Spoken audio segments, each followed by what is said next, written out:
Bolivarianism on the ballot. Maduro Re-Election Bulletin, published July 31st, 2024 by Zachary Newell.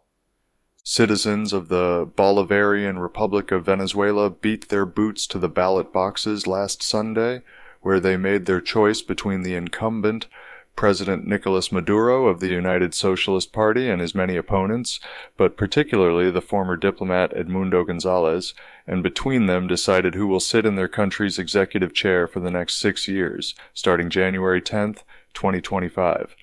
Obviously, Maduro won, with the National Electoral Council, CNE, reporting that he took 51.2% of the vote.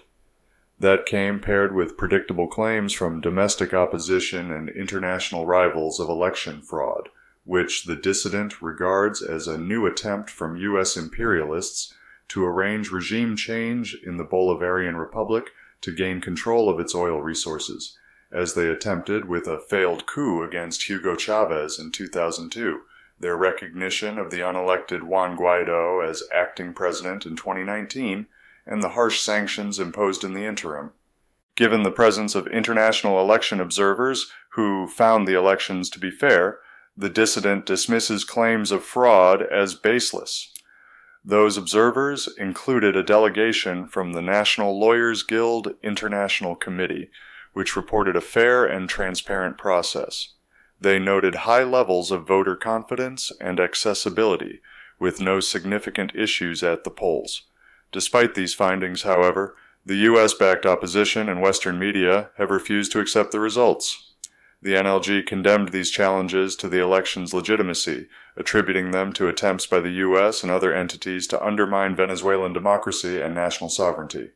Craig Pasta Jardula of Pasta 2 Go offered further details on Tuesday about the Venezuelan electoral process, reporting that its design, including extensive checks, audits, and public oversight, makes widespread cheating nearly impossible. Doing so would have required predicting which 55% of the voting machines would be audited by the CNE, and precisely which 5.5 million votes would be cross-verified with the machine. Moreover, Jardula argues that if fraud had occurred at the scale suggested, it would have been easily detected through real-time monitoring that would have resulted in demands from the opposition to audit specific machines. Therefore, he concludes that the election was fair and that Maduro has been legitimately re-elected. Nonetheless, the Gonzalez campaign still claimed victory in the disputed presidential election, asserting that it had tally sheets proving he received more than double Maduro's votes, which they had somehow come into possession of despite the National Electoral Council being stacked with Maduro loyalists. Maybe they do have them, and maybe they came into possession those tally sheets through foreign interventions, targeting the country's electoral process, with Gloria Guillo reporting for covert action that the Venezuelan government has accused the now defunct Lima Group and right-wing politicians from several countries of attempting to distort its elections. Their efforts might well have included hacking the Bolivarian Republic's voting system, as Maduro himself claimed, while CNE President Elvis Amoroso has called for an investigation into alleged attacks on the electoral transmission system, including reports of attacks on local polling stations. But the opinions of election observers and potential foreign interference didn't mean much to Argentina, Chile, Costa Rica, Panama, Peru, the Dominican Republic, and Uruguay, the governments of which questioned the election results, and from which the Bolivarian Republic therefore withdrew its diplomatic staff the next day.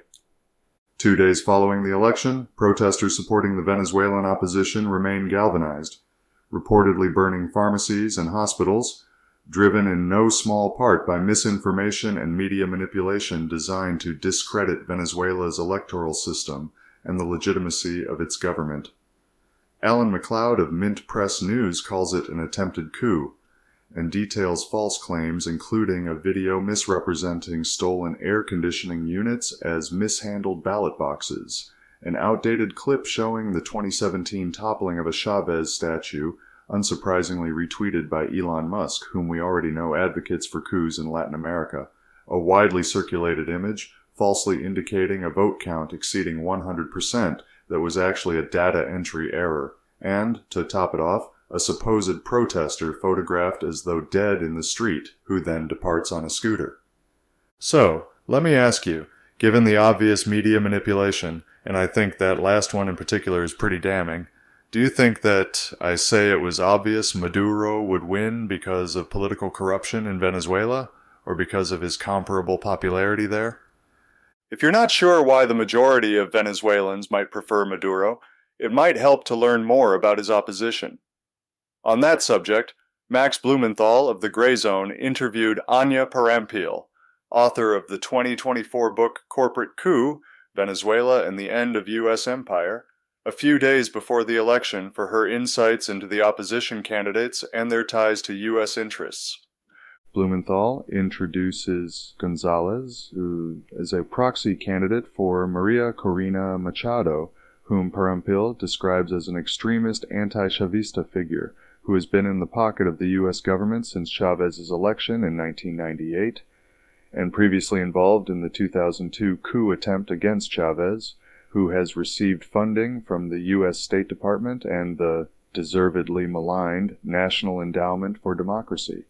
Meanwhile, she portrays Gonzalez as an elderly figure who previously served as a diplomat in the pre-revolution Venezuelan Foreign Ministry and was likely involved in U.S. operations in Central America during the 1980s. After the failure of the attempted coup to install Guaido, most of the credible opposition fled the country, and so she says that the elections, quote, will be an opportunity for the Chavista camp there to demonstrate that they are stronger than ever.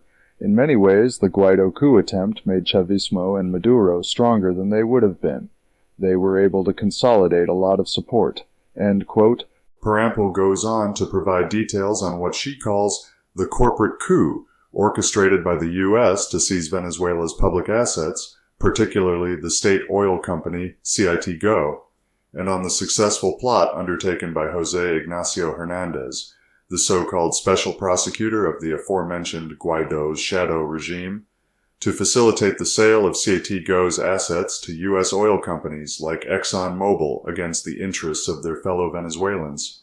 She accuses the judges overseeing the Citgo case of corruption as they prepare to award the country's assets to private American oil companies, ignoring the plight of both the Citgo workers and the Venezuelan children affected by the sanctions. She also explains how the U.S. sanctions initially crippled Venezuela's economy and caused mass migration despite false claims that it was an unintended consequence, but highlights Maduro's success in resisting U.S. interference, overcoming these economic challenges, and aligning Venezuela with the emerging multipolar world order, including its potential admission to BRICS+. Accordingly, she portrays Maduro as a figure who has defied expectations and consolidated support by exposing the opposition's extremism and willingness to promote war in Venezuela. Additionally, Parampil makes a point to detail how changes in U.S. policy under the Biden administration, like this one offering work permits to Venezuelans seeking asylum, further encouraged outmigration north. Evidently, collapsing the Bolivarian Republic was a good enough reason to incur an immigration crisis. Highlighting the devastating impact of U.S. sanctions on Venezuela's economy, Parampil cites a study by Francisco Rodriguez, a Maduro critic, demonstrating that sanctions directly caused a decline in Venezuela's oil production, and thus argues that the sanctions were intentionally designed to cause suffering and economic collapse in Venezuela. Before the results were announced, Carlos Garrido of the Midwestern Marx Institute, and apparently a signatory to declarations from some newfangled American Communist Party, appeared on Telesur to offer his own analysis of these pivotal elections. Here, Garrido highlights the geopolitical implications of the elections, with Venezuela's recent application to BRICS+ representing a shift towards a multipolar world order and away from American imperialism. As he sees it, a victory for Maduro would solidify Venezuela's integration into the emerging multipolar world led by Russia, China, and Iran, bringing economic prosperity and rejecting Western hegemony. Accordingly, Garrido views the opposition as U.S. puppets trying for their last chance to sell out Venezuela's resources to private American interests. For that reason, Garrido criticizes the U.S. for interfering in Venezuela's internal affairs and engaging in a propaganda campaign against the elections. He dismisses claims of electoral fraud as unfounded and highlights a tweet by Kamala Harris as an example of ambiguous statements from U.S. officials intended to leave the door open for future interventions, and accuses the U.S. of backing the opposition's violent and terroristic tendencies. To counteract this imperialist interference, Garrido emphasizes the importance of international solidarity and activism in supporting Venezuela's struggle against American imperialism, arguing that the interests of the American working class are intertwined with those of the Bolivarian Revolution, as they face the same capitalist forces. He therefore calls for support for the Chavista government not out of morality, but out of a concrete realization of shared interests, warning that a defeat of the Bolivarian Revolution would mean the end of Venezuela as a free and sovereign entity, returning it to the status of a U.S. neocolony, in which the opposition's proposed model would benefit only a small clique, while the majority of Venezuelans continue struggling. Accordingly, Garrido re-emphasizes the importance of international support for Venezuela in the face of U.S. sanctions and hybrid warfare, with the country's upcoming acceptance into BRICS Plus for enabling it to weather the economic storm and defend itself from U.S. attacks with alliances based on principles of multipolarity and mutually beneficial bilateral relations.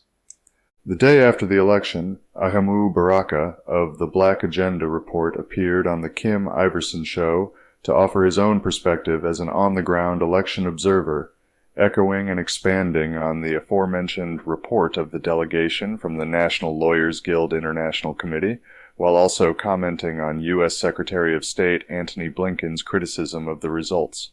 Baraka argues that the Venezuelan electoral system is transparent and secure, describing various measures in place to ensure the integrity of the vote, such as biometric voter verification, paper ballot backups, and audits.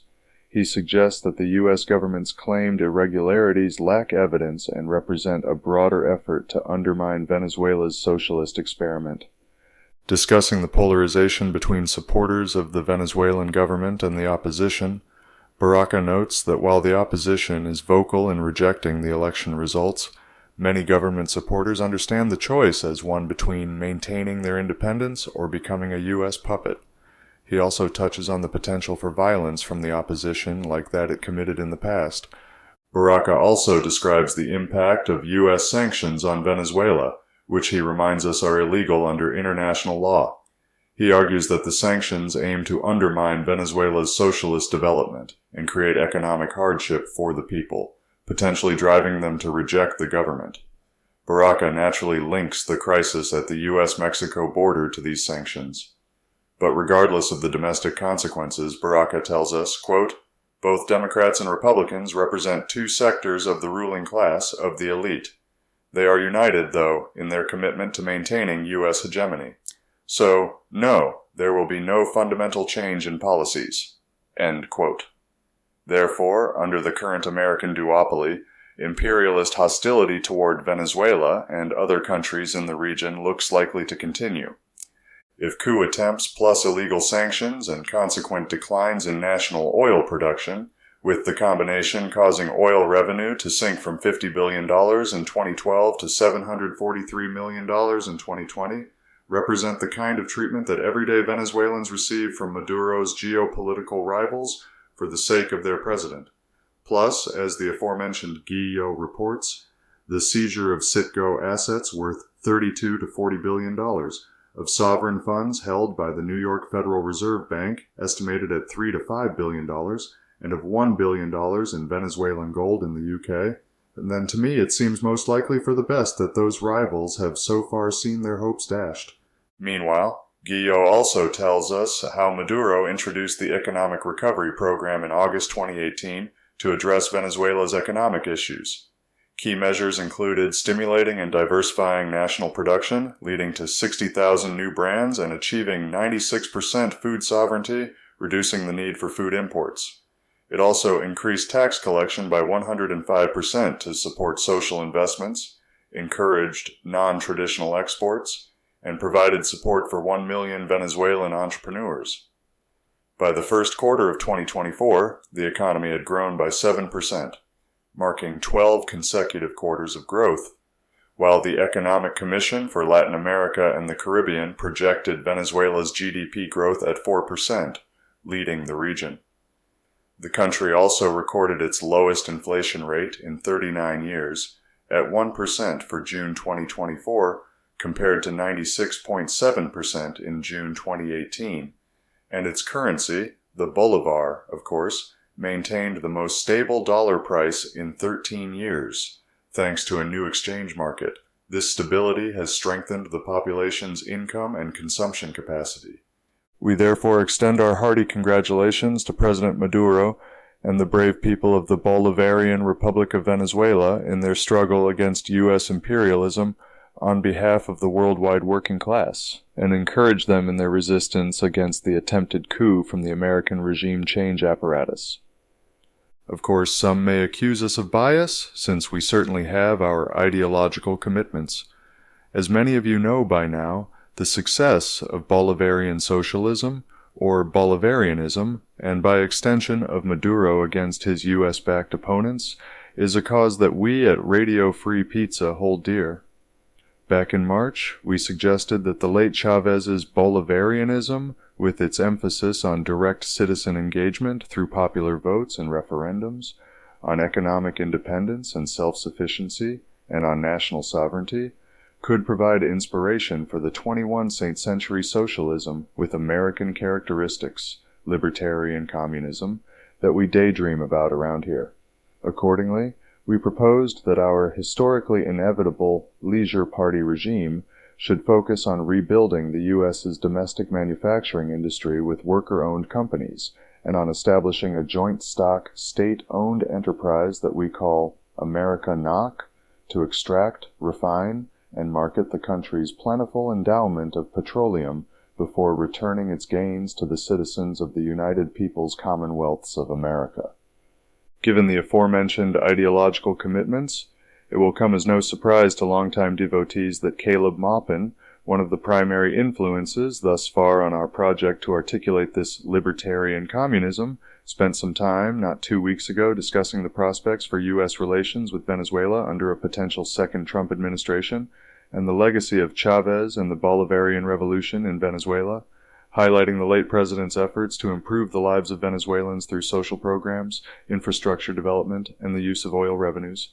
Commenting on the then recent assassination attempt of former U.S. President Donald Trump and on Maduro's response, in which he wished Trump good health, Maupin suggests, along the same lines as the dissident, covered above, that both have become targets of the same regime change apparatus that acts in the service of the ultra-rich haute bourgeoisie who support globalism.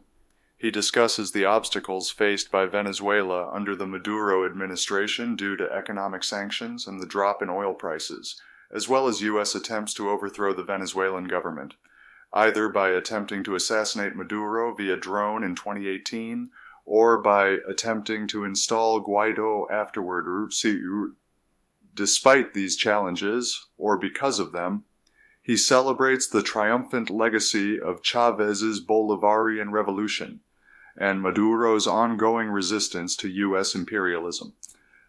Despite the controversies and challenges posed by imperialism via U.S. interference and economic sanctions, the recent election in Venezuela underscores the resilience and continued support for Bolivarian socialism under Maduro.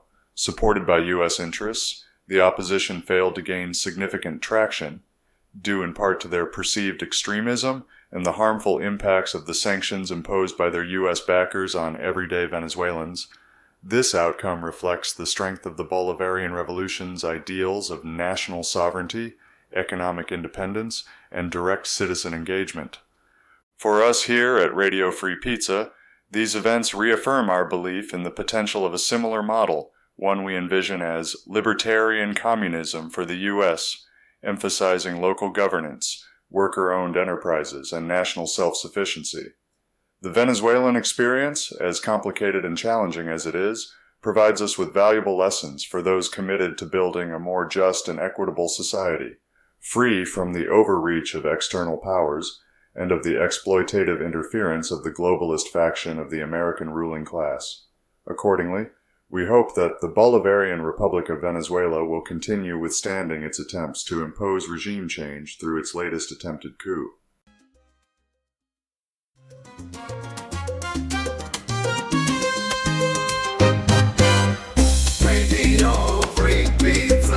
Radio Free Pizza is a reader-supported publication and listener-supported podcast. To see all our work, visit www.radiofreepizza.com or search for Radio Free Pizza on all your favorite social media and podcast platforms. You might even find a button to click that says subscribe. And if you're really lucky, it will let you leave a review. Otherwise, just share a link with your friends or on social media. Thanks for your support. Radio Free Pizza.